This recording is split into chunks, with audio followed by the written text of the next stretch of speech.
பாரம் நிறைந்த ஒரு வண்டியை எப்படி இழுப்பதற்கு நாம் கஷ்டப்படுவோமோ, சம்சார சுமை நிறைந்த இந்த வண்டியை செலுத்துவதற்கு நாம் கஷ்டப்படுகின்றோம். விஷம விஷயதோ யே மஜ்ஜசாமப்ளவானாம்,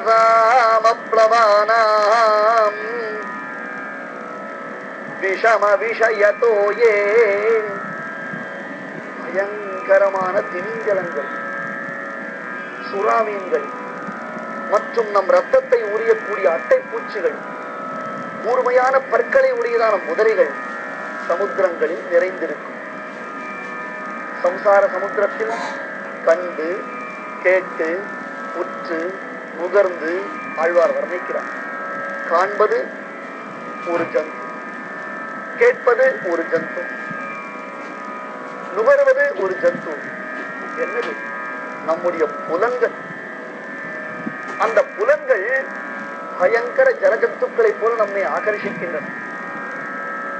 அப்படியாவது ஆசை விடுகின்றதா? சுவாமி சங்கர பகவத்பாதர் அழகான ஒரு உதாரணத்தை கூறி நம்முடைய நிலையை வர்ணிக்கிறார்.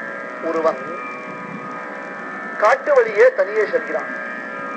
அப்பொழுது திடீரென்று ஒரு உருமல் சப்தம் கேட்கிறது. திரும்பி பார்த்தால் கொடியதான புலி ஒன்று, இறைக்காக காத்துக் கொண்டிருக்கக்கூடிய கொடிய ஒரு புலி. இவனை பார்த்தவுடன் தன் வாய் திறந்து நாவினால் தன் கடைவாய் பற்களை நக்கிக் கொண்டு இவன் மீது பாய்வதற்கு ஆவேசத்துடன் நிற்கிறது. அந்த கொடூர கோலத்தை பார்த்தவுடன் அவனுடைய உள்ளம் நடுங்கி விடுகிறது.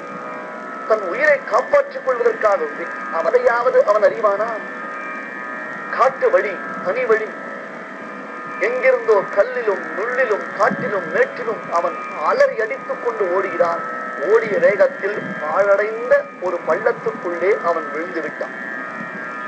நல்ல வேளை, அந்த கிணற்றினுள் விழுவதற்கு முன்பாக எங்கேயோ கை கால்களை நீட்டிய பொழுது ஒரு கொடி அவனுக்கு கையில் அகப்பட்டது. அதை பிடித்துக் கொண்டு தொங்குகிறான்.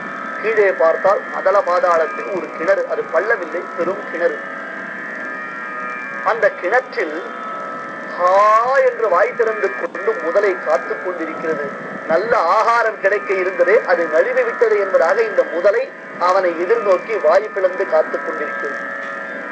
மேலே இவனை விரட்டி வந்த புலி தப்பித்து விட்டானே, எப்படியாவது மேலே வந்துதானே தீர வேண்டும், எப்படியாவது மேலே வந்துதானே தீர வேண்டும், அவனை ஒரு கை பார்த்துக் கொள்ளலாம் என்னும் எண்ணத்தில் அங்கே காத்துக் கொண்டிருக்கிறது. அவன் தன் உயிர் தன்னிடத்தில் இல்லை என்பதை உணர்கிறான். என்ன செய்வது என்பதை அவன் அறியவில்லை. அப்பொழுது கருத்து சப்தம். சுற்றுமுற்றும் பார்த்தால், அந்த இருட்டில் கண்களை இடுக்கிக் கொண்டு பார்த்தால், இவன் தன்னை காப்பாற்றிக் கொள்வதற்காக ஒரு கொடியை பிடித்து தொங்குகிறானே, அந்த கொடியை ஒரு எலி கடித்துக் கொண்டிருக்கிறது.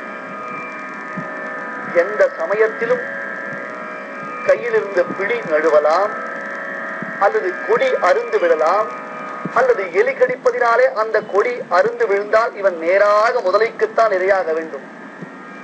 மேலே ஏறி செல்லலாம் என்றால் அங்கே புலி காத்துக் கொண்டிருக்கிறது. அப்பொழுது பொட் என்று ஒரு சப்தம். நிமிர்ந்து பார்க்கிறான். அந்த பாழும் கிணற்றுக்கு அருகில் வளர்ந்ததான ஒரு மரத்தினுடைய கிளை நேராக கிணற்றுக்கு நேராக வெளியில் வந்திருக்கிறது. அதில் தேனீக்கள் பெரிய கூடு ஒன்று கட்டி வைத்திருக்கின்றன, தேனடை. அந்த தேனடையிலிருந்து சொட்டு சொட்டாக தேன் துளி தெரிக்கின்றது. இப்பொழுது இந்த மனிதன் என்ன செய்தான் தெரியுமா? அடடா, நல்ல ருச்சியான மலை தேனாயிற்றே, இது மிகவும் இனிமையாக இருக்குமே, இதை சற்றே சாப்பிடலாமே என்று அந்த ஒரு துளி தேனுக்கு ஆசைப்பட்டு தன் நாவை நீட்டுகின்றான். ஒரு பக்கம் புலி, ஒரு பக்கம் எலி, ஒரு பக்கம் முதலை. எந்த சமயத்திலும் உயிர் போய்விடும் என்னும் பொழுது ஒரு துளி தேனுக்கு ஆசைப்பட்டு நாக்கை நீட்டுவதை போலத்தான் எல்லா ஜீவர்களும் நாம் எம்பெருமானை மறந்து இந்த சம்சாரத்தில் நமக்கு மிருத்து தேவதை நம் கழுத்தில் கட்டியை வைத்திருக்கிறான் என்பதை உணராமல் இருக்கின்றோம்.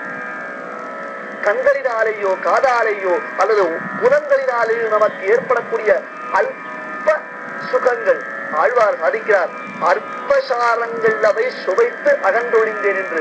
ஒரு துளி தேனா உன் உயிரை காப்பாற்றப் போகிறது.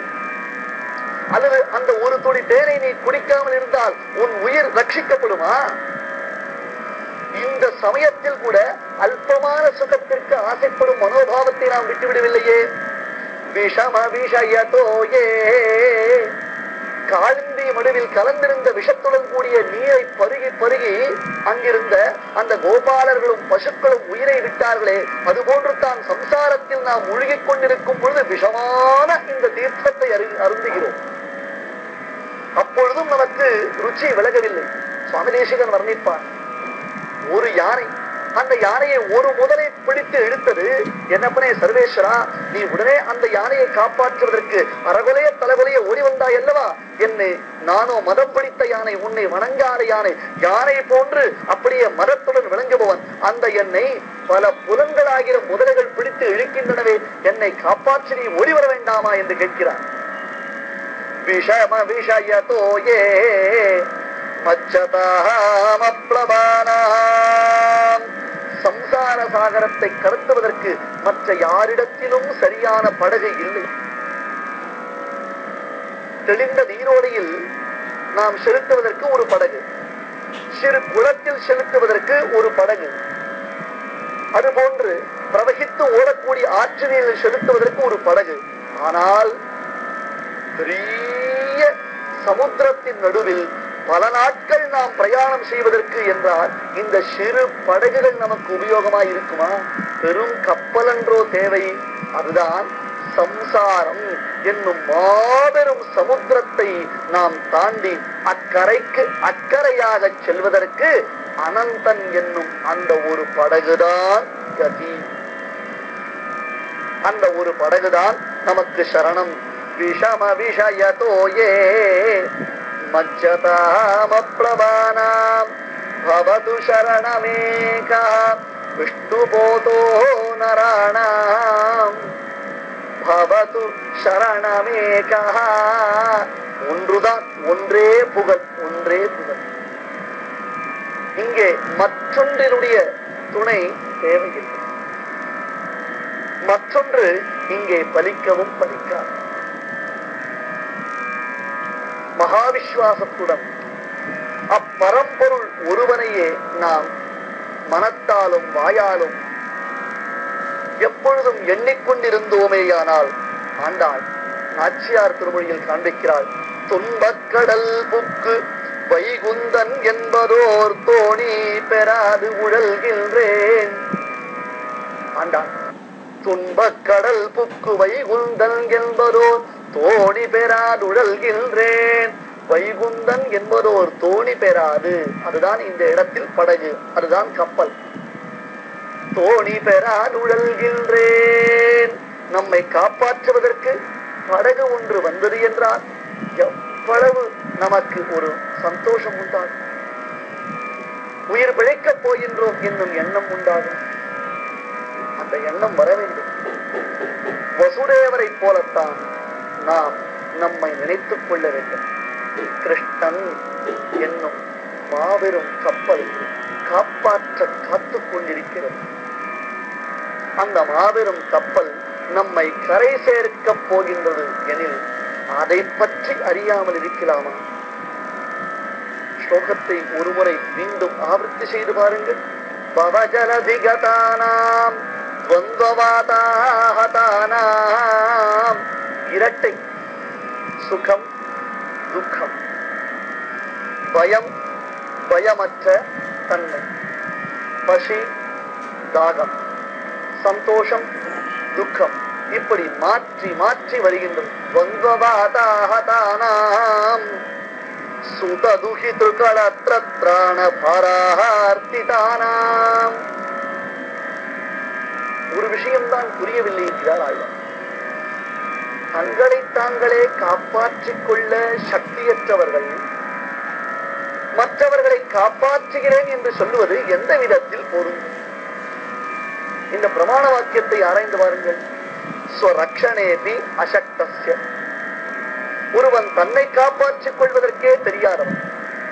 வெள்ளத்தில் முழுகக்கூடிய சமயத்தில் மற்றொருத்தர் சொன்னார், என்னை பிடித்துக்கொள், உன்னை காப்பாற்றுகிறேன், என்னை பிடித்துக்கொள், உன்னை காப்பாற்றுகிறேன் என்று. ஆஹா, நல்ல சப்தம் காதில் விழுகிறது. நம்மையும் காப்பாற்ற ஒருவர் வந்து விட்டாரா என்று திரும்பி பார்த்தால் அவரும் தண்ணீருக்குள்ளே முழுகிக் கொண்டிருக்கிறார். என்ன சுவாமி இப்படி என்றால், எனக்கு நீச்சல் தெரியாது என்றார். ஸ்வரக்ஷணேபி அசக்தஸ்ய, தன்னை தான் ரட்சித்துக் கொள்ளும் வலிமை இல்லாத ஒருவன் மற்றொருத்தரை தான் காப்பாற்றுகிறேன் என்று அபயமளித்தால் அதை விட உலகத்தில் நகைப்பிற்கு இடமான வஸ்து ஒன்று உண்டா, ஒரு விஷயம் உண்டா?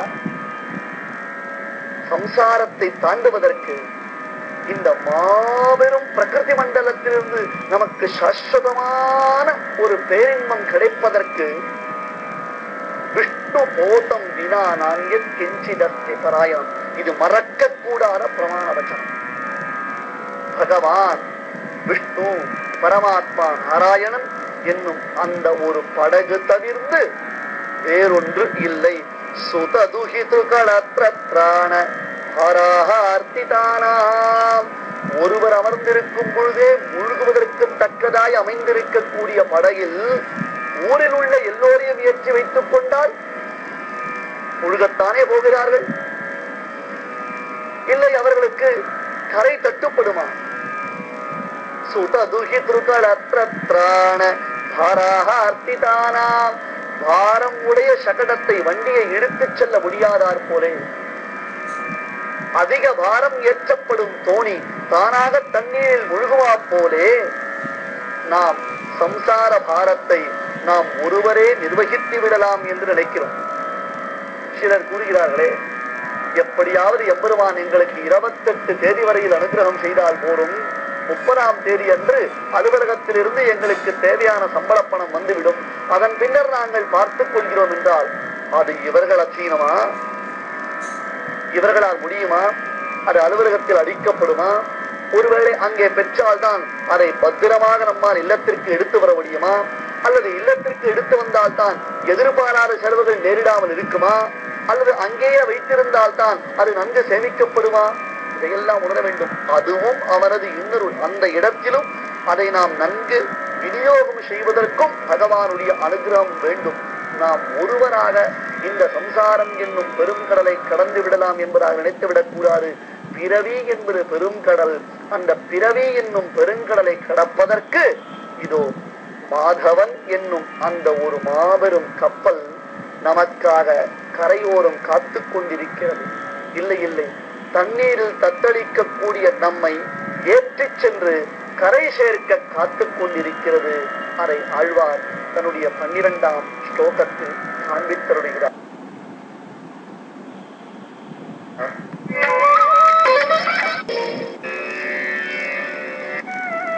நாம்